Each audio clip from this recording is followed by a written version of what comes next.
Ambil waktu 2 tahun, jangan kerja seperti saya dulu, jangan kerja apapun, diam di kamar dan periksa Al-Quran.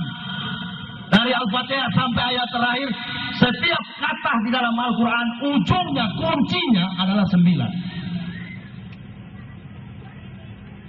Kunci, kalau dia satuan 9, kalau dia puluhan 19, 29, 39, kalau dia ratusan 109, 119, 139, ujungnya setiap kata kuncinya 9. Oh, saya bilang, Nabi Muhammad ini bukan ahli komputer.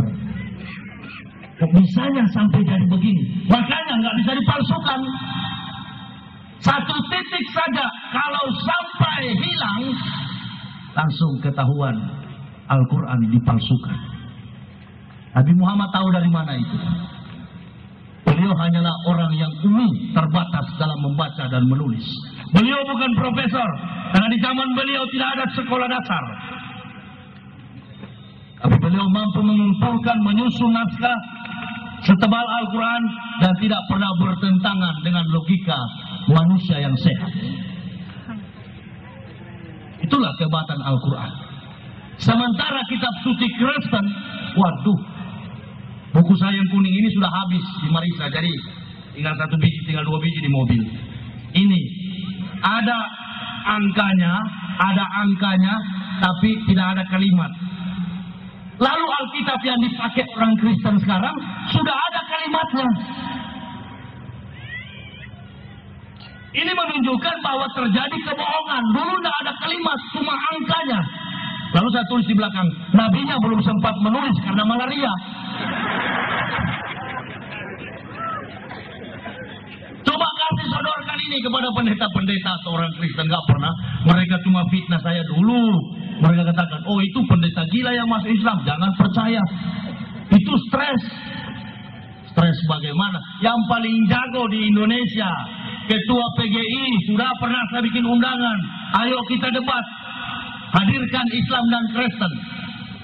Rasulullah Sallallahu Alaihi Wasallam pernah bersabda, "Wala tujadilu ahlal kitabi wa ahsan."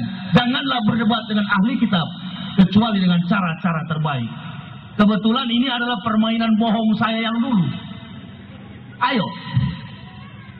Tidak ada pendeta yang berani, hanya 3 di Indonesia yang paham bahasa Ibrani. 2 sudah mati sekarang di neraka, tinggal saya masih hidup. Ya. Yang mana? Apalagi kelas Gorontalo ini cuma provinsi ya, kecil sekali. Apa yang berani? Yang mereka mencari momen bagaimana menghabisi. Tapi saya tidak pernah takut. Rizki, jodoh, dan maut semuanya adalah kehendak Allah Subhanahu wa Ta'ala. Kalaupun mereka bunuh dan saya mati, alhamdulillah, itulah kehendak Allah. Umat tidak boleh berontak. Umat sekarang harus berpikir bagaimana menjalankan Islam dengan baik. Sekarang kan ini lagi persiapan Pilpres, pemilihan presiden. Ada kandidat A, ada kandidat B, ada kandidat C. Berdoa saja. Ya Allah, utuslah kandidat presiden yang terbaik bagi negara kami. Karena negara kami ini krisis dari berbagai aspek. Yang dapat saya simpulkan, aspek apa? Moral. Dan iman, ketakwaan kepada Allah Subhanahu wa Ta'ala. Mayoritas Muslim masuk di televisi, bukan Matius yang membunuh, bukan Markus, bukan Yohanes, Abdullah, Hamid, Nurdin. Nama-nama Muslim semua. Nah, bagaimana kita meluruskan hal ini? Bagaimana supaya negara kita menjadi negara yang baik? Jangan mimpi sampai kapanpun negara kita tidak baik. Mengapa? Karena terlalu banyak Tuhan di Indonesia ini.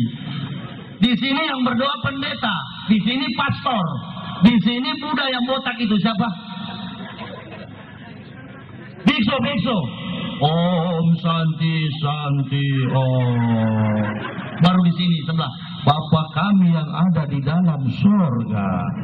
Di sini juga Pak Kiai, Allahumma firlil mu'min. Mana mau dengar? Siapa yang mau dengar? Aduh, rusak negara orang ini.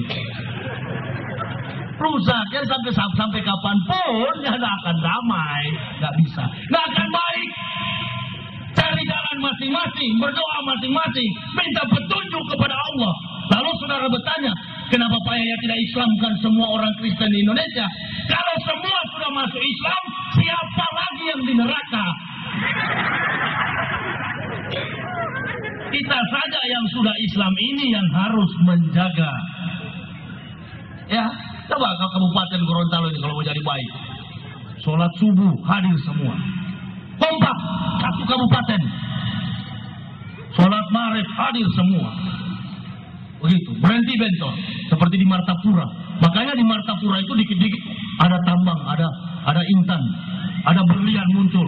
Kayak orang di sana.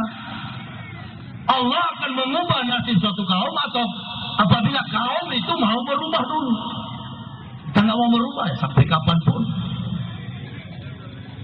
Bentor dia berubah itu menjadi Avanza, semua gitu, Chevrolet. Jadi bagus. Kalau bentor terus saya bilang sama Hendra sepanjang jalan adalah kota Gorontalo ini bentor semua ini. Di mana ada orang Islam di situ diberkahi sebenarnya. Saya waktu masuk Islam pernah minta mobil. Ya Allah, saya minta kendaraan. Saya kalau dapat kendaraan saya mau keliling Indonesia.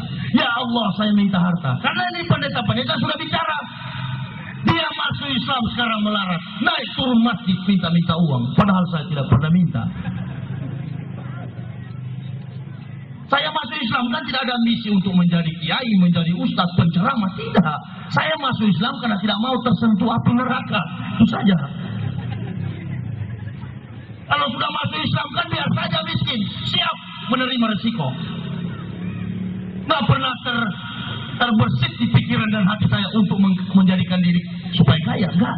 Menulis buku cuman karena Rektor UIN, Universitas Islam Negeri, Profesor Doktor Komarudin Hidayat suruh tulis buku perbandingan agama. Ya saya tulis. Kebetulan umat membutuhkan, saya sebarkan, lempar ke publik. Bestseller. Dirjen memberi sambutan dalam buku saya. Ya belajar masuk di pesantren Darut Tauhid Agim di Bandung, karena saya domisilinya di Bandung. Saya datang ke Gorontalo nggak naik pesawat, dengan mobil pribadi dari Bandung. Menyeberang 8 hari 8 malam di perjalanan. Tiap provinsi saya singgah berdakwah, tiap provinsi saya singgah berdakwah.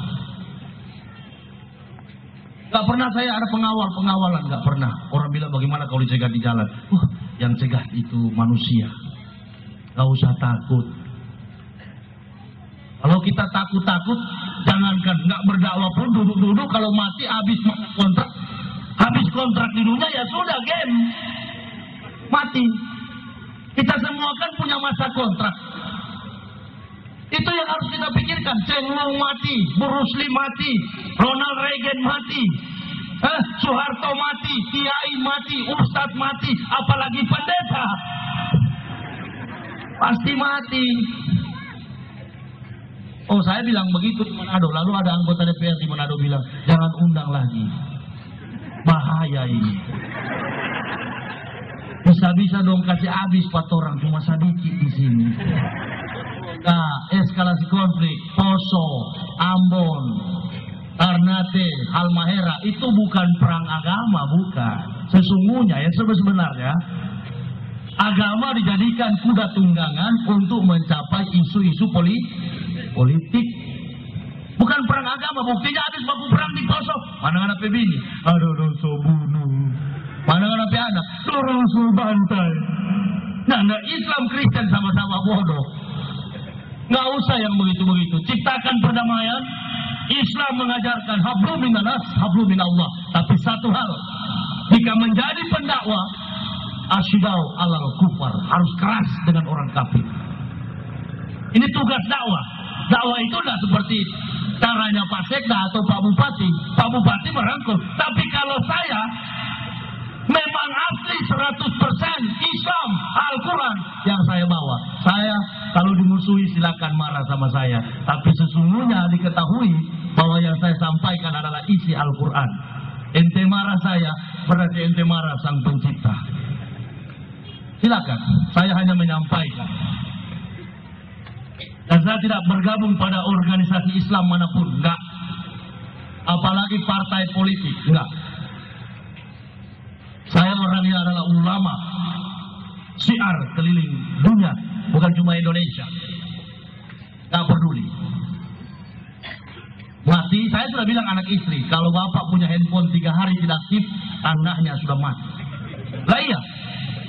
Sekarang kalau sudah mati, umpamanya masuk jurang, apa sempat lagi calling? Tak bisa lagi menghubungi. Bilang aja begitu. Kalau 3 hari nggak aktif, berarti sudah dead. Habis. Paling enak. Kalau di Kristen, saya waktu pendeta paling takut kalau mati. Pernah saya kuburkan Ferry Bibi mati karena cap tikus. Di hadapan saudara, Ferry sudah mati. Wah, saya pakai suara pendeta dulu. Yesus Kristus adalah kebangkitan dan hidup. Saudara Ferry telah kembali ke rumah Bapa di sorga. Lalu pikiran mulut saya bilang begitu, tapi hati bilang begini. Bagaimana mungkin manusia kurang ajar begini masuk sorga?